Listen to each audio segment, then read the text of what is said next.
would reflect that Tom Colson is absent and Beth Ward is not present. And what's the result of the motion?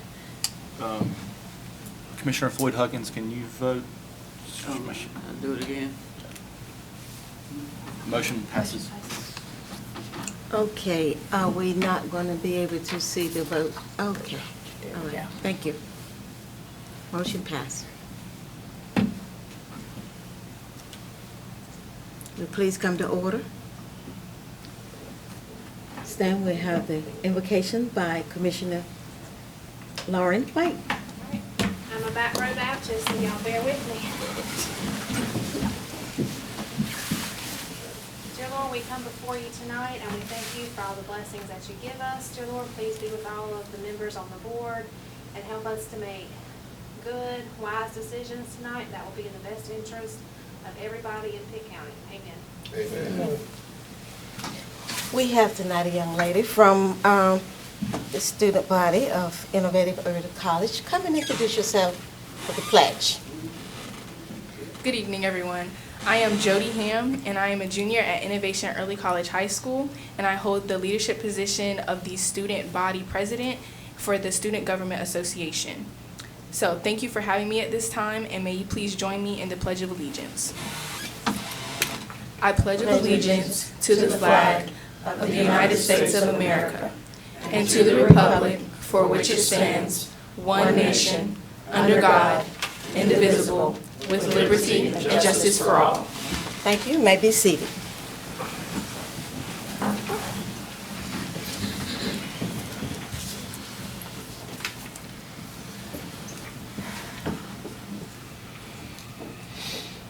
We should now have the approval of the agenda. Let's do approve the agenda. Second. Let's vote, please.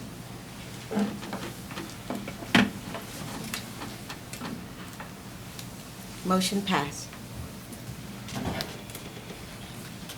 Presentation. Madam. Public address to the board.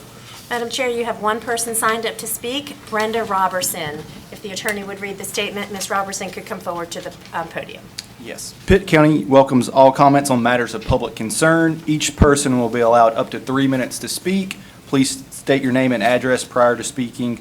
A total of 30 minutes is set aside for public addresses to the board. Thank you. I'm Brenda Robertson. I live at 2041 Della Lane. And I'm here tonight to ask you. Excuse me, to Ms. Robinson, would the people in the, in the audience might want to. Thank you very much. I'm here tonight to ask you to please revoke a permit that allows a dog grooming business at our neighbor's house, 2047 Della Lane. Her residence, this business, is in the middle of our cul-de-sac. There are 4 of us that live on that cul-de-sac, and every customer, every car that comes by our houses 4 times. Every dog that she grooms, somebody comes into our neighborhood, passes our house, into her yard, backs out into our cul-de-sac, and then leaves. And then they come back later in the day and do the exact same thing. Her permit is held to 5 animals per day. When she does follow that permit, that's 20 times somebody comes by our house in a little circle on a street that's a block and a half long. At the end of the week, if she sees 5 customers or more, that's at least 100 pieces of traffic that go by our house in a cul-de-sac on a block and a half street in a week's time. The criteria or zoning and planning office tells us that a permissible home occupation activity is defined as an activity that does not generate traffic, fumes, vibrations, other things that would be beyond normal occurrence. I think 100 vehicles going by our house in a little neighborhood of 4 people on a cul-de-sac certainly by far exceeds what would be normal activity. Let me just give you a day in the life, half a day. March 3rd, Friday. 08:59, first customer arrives, a silver sedan. 09:04, that car leaves. Backs out into the cul-de-sac, turns around, and leaves. 9:14, second customer arrives, a minivan. 9:24, the minivan leaves. 9:53, the third customer, a black SUV, arrives. 9:56, that vehicle leaves. 10:42, The first customer, customer number 1, comes back on the silver SUV. At 10:47, that car leaves. At 11:18, the fourth customer, a dark silver SUV, comes up. At 11:23, the dark silver car leaves. 11:29, the third customer comes back to pick up their animal. At 11:36, the third customer leaves again. At 12:17, car number 2, the minivan, comes back. At 12:24, the minivan leaves. At 12:54, car number 4, the dark SUV, comes back. Still in the yard, at 12:58, car number 5 shows up, has to wait in the cul-de-sac because there's somebody in the driveway, and our neighbor next door is trying to back out between the traffic to get out of there. That's only half a day. That shows you the example of what we live with for an entire day. In the summer, sometimes she sees 8 to 10 customers a day. It's like a parade going by our house. In summary, we've taken every step there is imaginable. We are concerned about our safety in our neighborhood. We're worried that it's going to take something like a child being hit by a car, or one of the animals, again, chasing a neighbor into their house, or maybe an animal attacking somebody in our neighborhood. An animal that doesn't need to be there. It's the wrong place for this business. Ms. Robinson, Yes. your time has expired, but if you would, I'll allow you to finish that statement. Thank you. Her significant other before he died said to us, she has done all of this before. She knows exactly what she's doing. So she's done all sorts of theatrics to try to keep us from seeing what's going on. Blocking our Wi-Fi cameras so that we can't record anything to send to the planning office. Putting up a tacky sheet so that we can't see what's going on there. We have lots of things like that going on that she's blocking from us to see. We don't care what she's done in the past. We're worried about now. Is it going to take a child being hit? Is it going to take a car accident in our neighborhood to make this stop? You know, Pitt County gave her permission to have this permit to open this business. We're here for Pitt County to resolve this before somebody gets hurt on Della Lane. Thank you. Thank you. No one else signed up to speak. That completes is there anyone in the audience? That completes the public address to the board. Presentation, item number 7. Yes, you have 4 Eagle Scouts to be recognized this evening. None of them could be with us in person, so I'll just share by way of report. And if the board would first motion to recognize these Eagle Scouts by motion, then I can read their troops and projects. All right. Motion to recognize the Eagle Scouts. Commissioner Lauren White made the motion. That was Second. second by Commissioner Nunley. Please vote.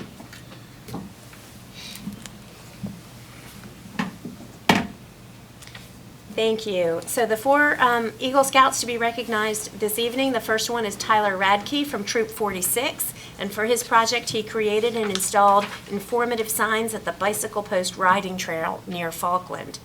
The second Boy Scout is from Troop 30, William Mullen. For his project, he built a large and substantial hay holding and feeding building for the horses at Rocking Horse Ranch. From Troop 340, Graham Conway created and installed a new Gaga pit at St. James UMC and also refurbished the volleyball courts. And then finally, from Troop 340, Lawson Barbie constructed 6 heavy-duty archery stands and installed them at the refuge. So we congratulate these 4 young men for their incredible contributions. And Pitt County is particularly fortunate because one of your own members of the Board of Commissioners, Commissioner Melvin McLawhorn, serves on the executive committee of the East Carolina Council for Boy Scouts of America. And so he understands fully the significance of these projects. And Madam Chair, if you'll allow him to just make a few comments. Thank you, Madam Chair. On behalf of the Pitt County Board of Commissioners and the East Carolina Council of the Boy Scouts of America, which I serve on the executive committee, we're very proud and honored to award these Eagle Scouts certificates to the aforementioned names that were called. This is quite an achievement. Eagle Scout awards, just very few people reach that level of scouting. And so it's extremely important to recognize these individuals and wish them well. So we do wish them well, and we wish and hope that they continue the success that they have embarked to. So thank you very much for this time to recognize them, Madam Chair. Thank you. With items for report, Yes, manager? thank you. I just have two items today. Your next meeting dates, March 20th at 6 p.m. and April 3rd at 6 p.m. in this room. And then wanted to make the board of the Lead for NC Fellows program. The Lead for NC Fellows program is a program that aims to create the next generation of local government leaders in North Carolina. It was launched by the UNC School of Government, and it places recent college graduates in high-impact full-time positions in local government across the state to work on transformative community projects that we as an entity would identify. The fellows would receive up to 3 weeks of training prior to their placement here and ongoing training and support from the UNC School of Government. They're paid by the UNC School of Government and receive full benefits from the school with a contribution from the awarded county. Currently, 70% of local government leaders in North Carolina are eligible to retire now. And so this program is designed to prepare that next generation of local government leaders. There was a very competitive application process this year, and with 82 local governments across the state applying for a Lead for North Carolina Fellow. Pitt County has never applied for and received a Lead for NC Fellow, in part because our portion of that cost is generally would be about $53,000. And although this was a program that your former manager was well aware of, it was never the right time and funding to pursue that initiative. He also, it's a significant commitment on the part of the local government because we have to provide a very meaningful and valuable experience to this fellow. So I was approached by the city of Greenville and Greenville Utilities to ask if we would share in a collaborative application for a Lead for NC Fellow applicant. That would take the cost divided by 3 and make it a little more achievable for a first year. These are also so competitive, and they look to be sure that you've had some experience in the area, which Pitt County has not.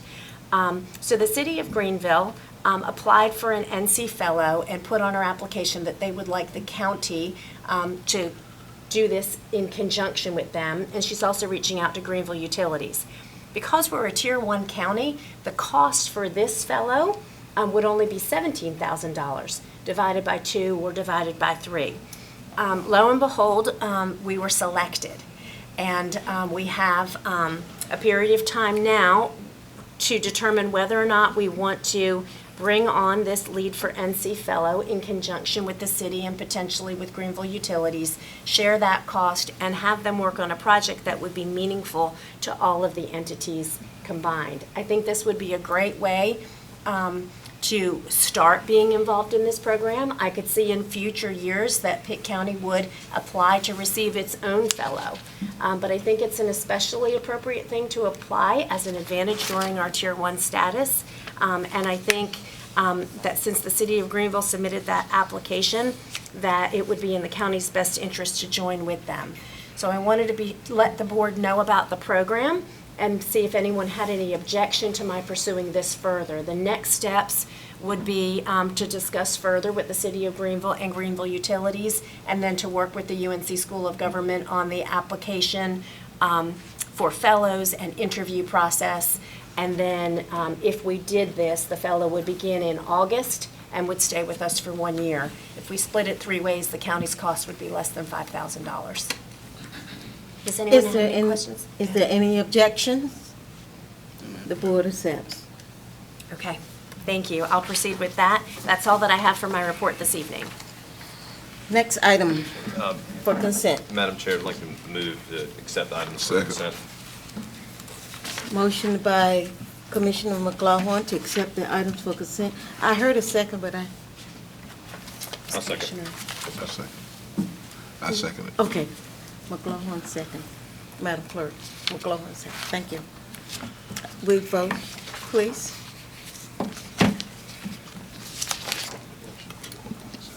Item for decision, next on the agenda. There you go. Good evening, Chairwoman Mary Perkins Williams, Commissioners, Madam Manager. I bring you an item for decision tonight concerning the selection of an auditing firm for our annual auditing services. On January 9, 2023, Pitt County issued and published a request for proposals for Pitt County's annual auditing services. The RP invited qualified independent auditors having sufficient government accounting and auditing experience to submit a proposal covering audit periods fiscal year 2023 through fiscal year 2025. The deadline for auditing firms to submit a proposal was February the 6th, 2023. We received 3 qualified proposals, and they are in your or on your bid tabulation sheet. Financial Services recommending Martin Starnes and Associates be awarded the contract based on providing the lowest base bid. So that is my recommendation, is for the board to select Martin Starnes and Associates for our annual auditing services and authorize the county manager to execute a contract with them. Motion to approve. Second. It's been moved by Commissioner Mark Smith that we approve it, second by Commissioner McLaughlin. Please vote. Motion passed.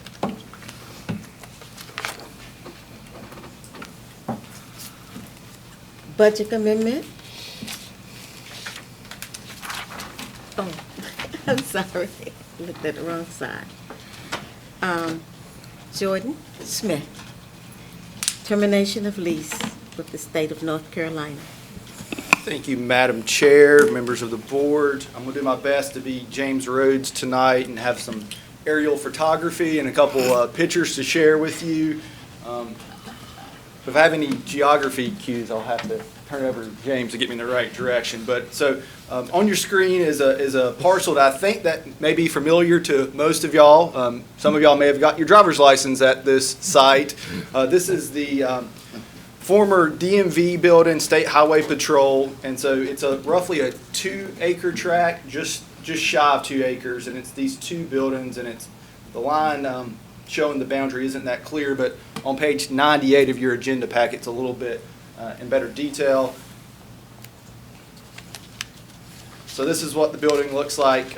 This is at the intersection of 5th and 10th Street, and it includes this structure that you might be less familiar with that's a little bit behind the office park, which is some type of garage, I assume used by State Highway Patrol for a motor pool. The reason I'm here is the county and the city of Greenville jointly own this parcel. The county and the city jointly acquired it in 1950 and then entered into a 99-year lease with the state for use of the property as a State Highway Patrol and DMV building. And then DMV, State Highway Patrol, vacated it in roughly 2021, I believe, for the new site off of MLK. So this site's been vacant. We had this lease that is an encumbrance on title. The state has reached out to us about terminating it, and the item before you tonight is merely to approve that termination. The city of Greenville is set to vote on this item tonight as well. The Council of State has already approved this, and so it's before you for your consideration tonight. We're asking that you approve it and authorizing the chair to sign the termination. I'm happy to answer any questions that you may have. Any questions? Motion to approve the termination. Motion to approve by Commissioner Nunley, seconded by Commissioner Huggins. Please vote.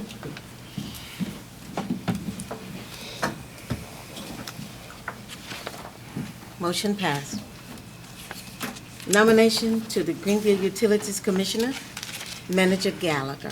Yes, there's a vacancy on the Greenville Utilities Commission. You'll see in your packet that you have a letter. The Greenville Utilities Commission is recommending the appointment of either Mark Garner or Gary Evans.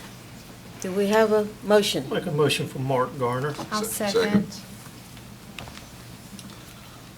Motion by Commissioner Smith, and it was seconded by Commissioner White. Please vote.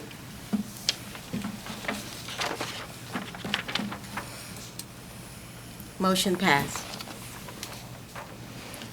We are now at item number 11 on our agenda, which brings commissioners' comment in committee reports? Commissioner Huggins, No comment. Commissioner White, No comment. Commissioner McLaughlin, No comment. Commissioner Smith, No comment. Commissioner Nunley, No comment. Commissioner Holloman. We have unanimously decided not to have any comments. We need a motion. Motion to adjourn. Second. It's been moved by Commissioner White that we adjourn, and second by Commissioner McLaughlin. Let's vote.